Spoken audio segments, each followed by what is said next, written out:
So, ayun guys, nagatahi ako sa punda ng una ng apo ko. So, kasama na rin yung exercise sa mga taliri ko. Wala pa siyang puwersa itahi, pero sinisikap ko, tinutulungan lang ng aking kaliwa. So, wala naman tayong swimming, kaya gumagawa ako ng mga paraan na makakilos yung mga kaugatan ko para na hindi siya mamigat mamaya. So, today talagang magandang pakiramdam ko. Marami na nga akong nagawa, pero sa dahan-dahan lang. So, naisipan ko itong magtahi-tahi, So, hindi siya makapwersa, pero kayang-kaya lang.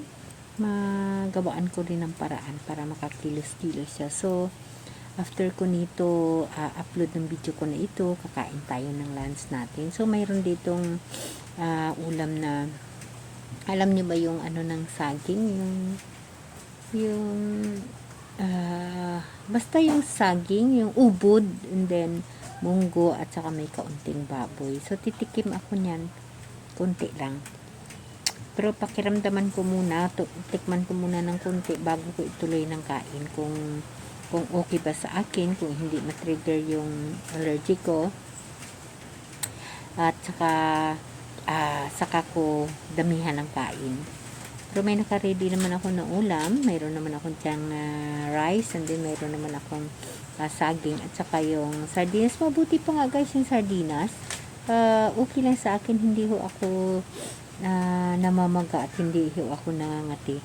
So, titingnan ko mamaya yung ubod at saka yung munggo na mayroong baboy na ulam kung pwede ako nun. So, ito, nagtatahi-tahi ako para na may practice ko yung mga taliri ko.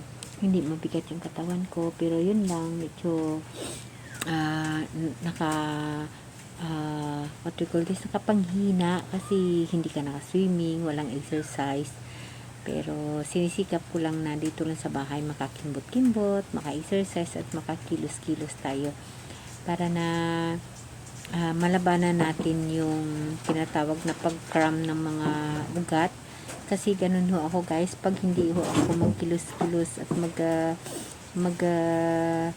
galaw ng mga kaugatan ko, ang bilis ho mamigat, tapos mag-cram ho siya. Parang hindi ho ako kakilos, sobra bigat ho yun. So, ito, ang pagtahi-tahi na ito, isa ito sa practice ng aking mga taliri. Tsaka, kahit na hindi siya makahila masyado ng crying, pero tinutulungan na siya ng aking kaliwang kamay. So, gagawa tayo ng paraan, tutulungan natin yung sarili natin. Self-medication yun nga guys, lagi kong sinasabi na sa self-medication na lang ako umaasa, sa self-diagnose na lang, kasi wala naman kumbaga mga gamot akong iniinom na galing sa doktor ko kasi hindi ko kaya bibilhin. Kaya sa pagkain ho ako at saka sa self-medication nag-focus.